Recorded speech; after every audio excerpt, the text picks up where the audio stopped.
Assalamualaikum warahmatullahi wabarakatuh.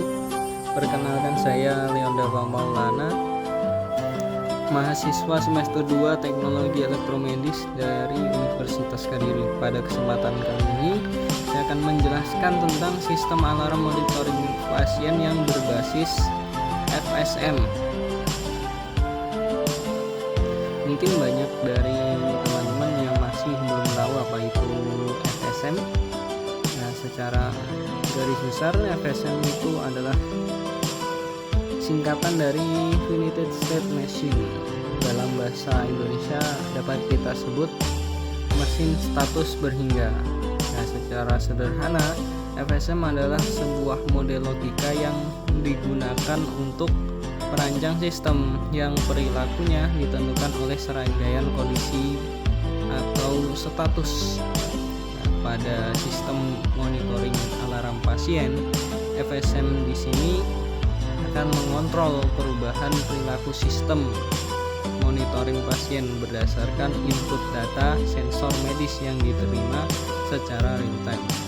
Jadi status atau state itu akan menunjukkan kondisi pasien secara real time melalui input-input yang diberikan oleh sensor-sensor pada sistem monitoring pasien. Lalu untuk komponen-komponen FSM sendiri, yaitu ada state, status yang digambarkan atau yang ditampilkan oleh sistem melalui kemudian di sini untuk membuat teh sesuai kebutuhan air yang panas ada transition, dan teh jeruk sari wangi asli atau perpindahan antara state satu dengan state lainnya, biasanya dipicu dengan input. Lalu ada input adalah pemicu atau sinyal yang dapat memicu perubahan state atau memicu transisi, dapat berupa kejadian atau kondisi atau data dari lingkungan yang dapat diperoleh melalui sensor atau hal-hal yang lain. Lalu output adalah hasil atau aksi yang dihasilkan oleh sistem sebagai respon dari input. Output ini mencerminkan perilaku sistem yang dapat diamati dari luar. Lalu untuk state utama dari sistem monitoring pasien, yaitu ada standby, sistem dalam kondisi aktif namun belum melakukan proses pembacaan data atau monitoring pasien. Lalu masuk ke state yang kedua, yaitu state monitoring, yaitu ketika sistem bekerja aktif membaca data sensor vital pasien seperti detak jantung atau suhu tubuh atau yang lain dalam kondisi aman atau normal. Lalu ada state yang selanjutnya, yaitu state warning, yaitu sistem mendeteksi parameter kesehatan pasien mulai mendekati atau menyentuh batas abnormal, maka state akan berubah menjadi state waspada atau warning. Lalu yang state terakhir ada state alarm, ketika sistem mendeteksi pasien ini dalam kondisi melewati batas normal, kondisi melewati batas berbahaya, maka akan memicu state alarm. Ini ada, maaf terjadi kesalahan penulisan. Hilangkan dahulu buah rambutan ini hilangkan dahulu. Ataupun tidak sulit, belum musimnya, kita dapat mempergunakan buah rambutan dalam kaleng. Kemudian di sini untuk membuat teh sesuai kebutuhan air yang panas dan teh jeruk sari wangi asli. Itu mulai ketika sistem diberikan daya listrik, maka sistem akan masuk mode siaga ketika kita memberikan input tombol on, kita menyalakan sistemnya, maka sistem akan masuk mode siaga. Lalu kita memberikan input tombol mulai kita tekan, maka state akan bertransisi ke mode monitoring dan sistem akan mulai membaca data yang diberikan oleh sensor dan menampilkan ke layar monitor sesuai data yang diberikan sensor, sehingga para tenaga kesehatan bisa memonitoring kondisi pasien secara real time. Lalu ketika data menunjukkan bahwa pasien mendekati kondisi berbahaya, maka akan menuju transisi dari state pemantauan ke state peringatan. Lalu ketika sudah memasuki state peringatan,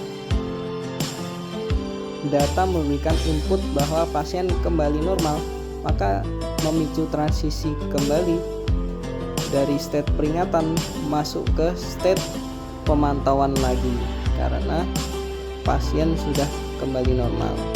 Namun ketika sudah masuk state peringatan dan data memberikan input bahwa pasien melewati batas aman, maka state tersebut akan bertransisi ke state alarm dan membunyikan alarm yang akan memanggil bantuan medis segera.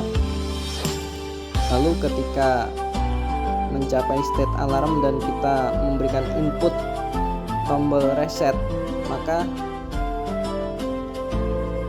alarm akan mati dan kembali ke state siaga.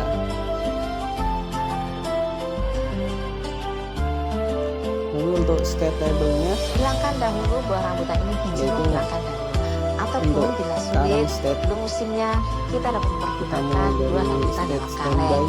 Kemudian di sini untuk membuat teh saya sudah menyiapkan air yang panas dan teh celup sari wangi asli. Monitoring. Outputnya, sensor akan mulai membaca data dan ditampilkan di monitor.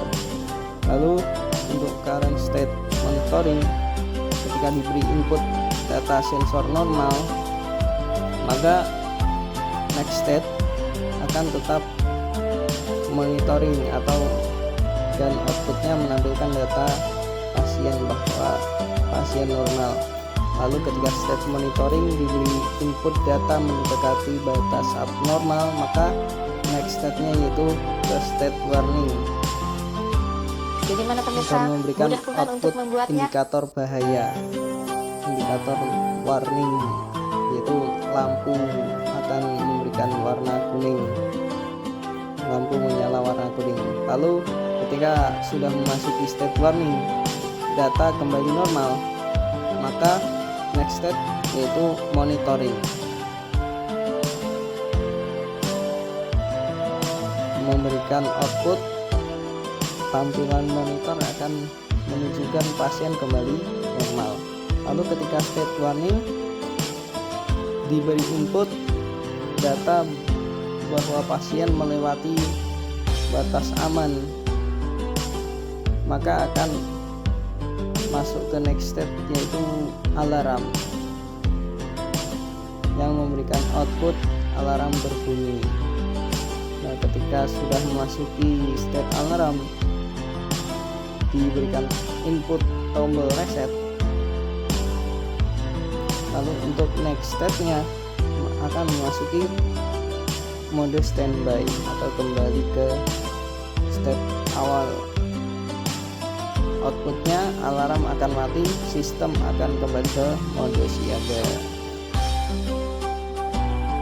Lalu secara garis besar alur kerja sistem secara sistematis mulai dari tahap 1 yaitu inisiasi sistem siaga, ketika sistem baru pertama kali dinyalakan dan belum membaca data apapun dari sensor.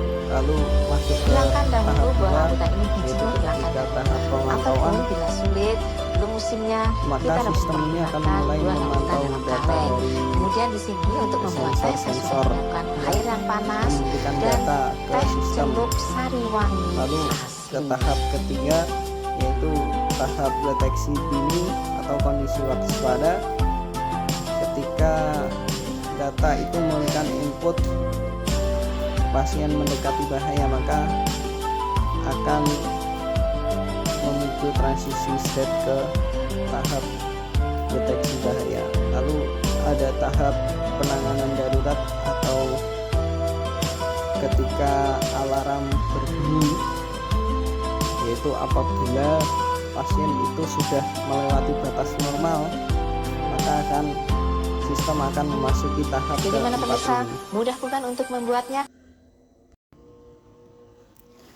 Baik, secara garis besar finite state machine atau FSM ini memiliki manfaat yang sangat krusial dalam elektromedis, baik dalam perancangan, pemeliharaan, dan kalibrasi alat-alat kesehatan, termasuk menjamin keselamatan pasien, mempermudah pelacakan kerusakan, struktur logika yang jelas untuk instruksi, untuk standarisasi, dan lain-lain. Nah, itu semua yang dapat saya sampaikan pada kesempatan kali ini. Masih banyak kurangnya, banyak salahnya, saya minta maaf yang sebesar-besarnya. Akhir kata, wassalamualaikum warahmatullahi wabarakatuh.